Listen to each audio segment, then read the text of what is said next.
Kearifan lokal merupakan segala sesuatu yang memiliki potensi di suatu daerah, hasil dari pemikiran manusia dan karya manusia yang mengandung nilai arif dan bijaksana. Kemudian diwariskan secara turun-temurun sehingga menjadi ciri khas daerah tersebut. Kearifan lokal bisa dilihat dari bahasa, tata cara, adat istiadat, keagamaan, dan kebiasaan-kebiasaan mereka dalam kehidupan sehari-hari.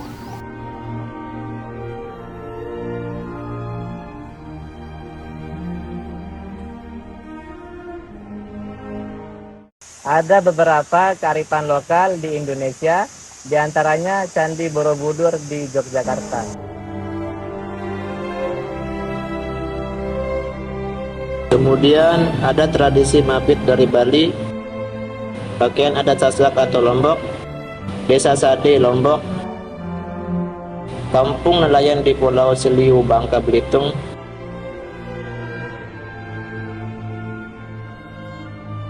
dan yang terakhir wisata air terjun Madakaripura di Probolinggo.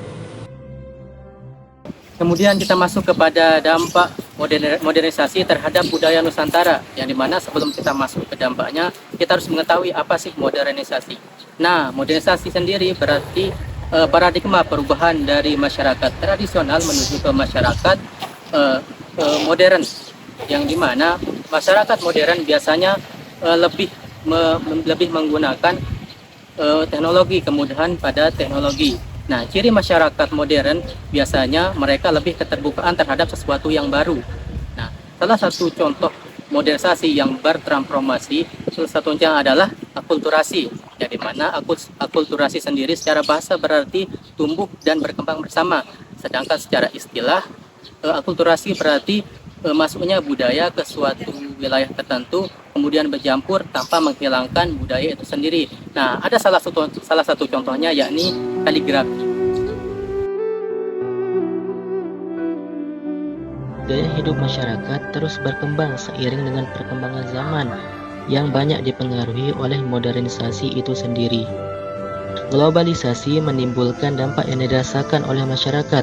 Dampak itu terbagi menjadi dua, yakni dampak positif dan dampak negatif. Dampak positifnya antara lain perubahan tata nilai dan sikap, berkembangnya ilmu pengetahuan dan teknologi, dan tingkat kehidupan yang semakin membaik. Sedangkan dampak negatifnya adalah pola hidup yang konsumtif, sikap individualistik, gaya hidup kebarat-baratan, dan kesenjangan sosial.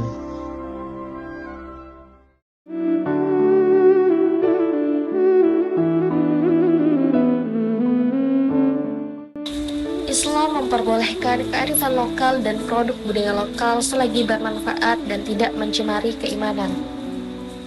Terlepas dari perbedaan mendasar ini, agama sebagai narasi yang lebih luas secara bertahap dapat meresap ke dalam dunia lokal yang unik ini.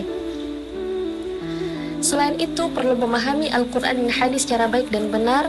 Juga umat Islam perlu merintis cross-cultural understanding atau pemahaman lintas budaya agar kita dapat memahami budaya bangsa lain.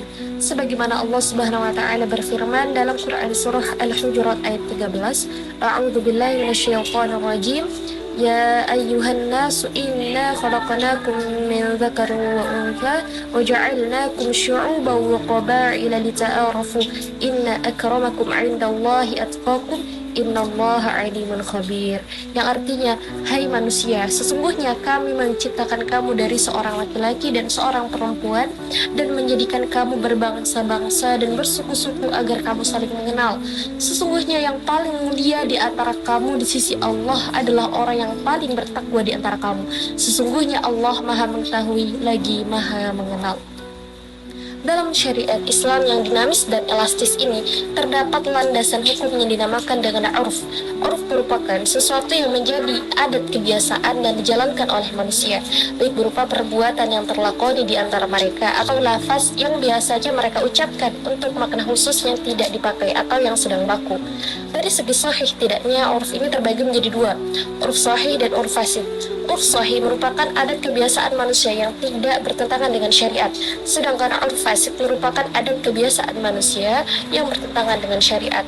Nah, Islam memandang kearifan lokal ini sebagai hal yang memiliki kekuatan hukum, seperti dalam salah satu kaidah fikih yang sering digunakan dalam menjawab berbagai pertanyaan mengenai hukum adat pada masyarakat, yaitu al-adah al-muhakkamah, atau adat itu bisa dijadikan patokan hukum.